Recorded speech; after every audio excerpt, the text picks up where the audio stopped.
The prosecutor C. Rodriguez Maras.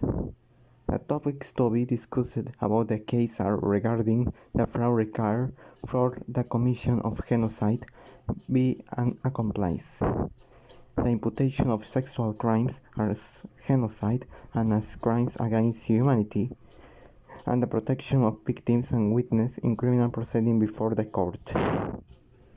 The SCPX summoned the parties and participants to an interlocutory hearing to formulate comments on the agenda items. This defense will maintain that the special intent of destroying a group in whole or in part protected is essential to incur liability for complicity in the crime of genocide. Then sexual assaults perpetrated does not constitute a crime of genocide, and that it is all protection measures requested by the prosecutor office and inadmissible. Procedural background: is it required to act with a special intent to destroy in whole or in part a group national, ethnic, racial, or religious, to incur liability for complicity in accordance with the Article 25 of the SCPI in relation to the crime of genocide. Though the prosecutor's allegation of sexual violence constitute a crime of genocide, determining which type of genocide, a crime against humanity, determining which type of a crime against humanity, both or neither. What protection measures requested for the prosecutor office for witness T001, T007, T028, and T031 shall be taken by SCPX. Issues addressed: is acting with a special intent to destroy in whole or in part a national, ethnic, racial, or religious group required to incur liability for complicity in the crime of genocide.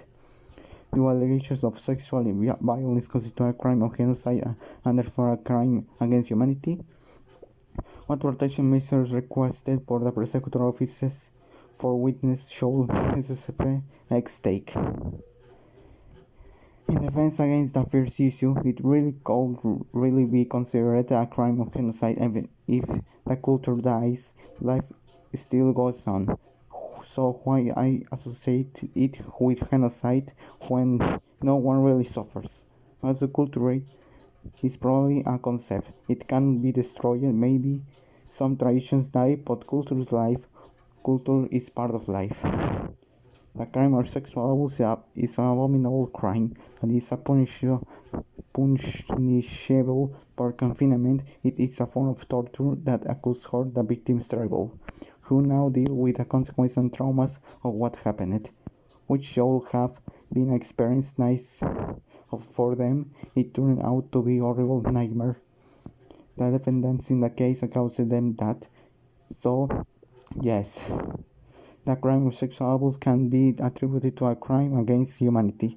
Since as equals, we must treat each other with respect and empathy, and the defendants are their equals, and therefore must be punished for it. Finally, with respect to the defense of the measures to be dealt with for the protection of witnesses, these witnesses risk their lives and reputations, and even their dignities, so they take this case to trial. Therefore, they deserve any type of protection they desire, especially that their identity is not being revealed, and a possible relocation and change of identity for the Witness Protection Agency.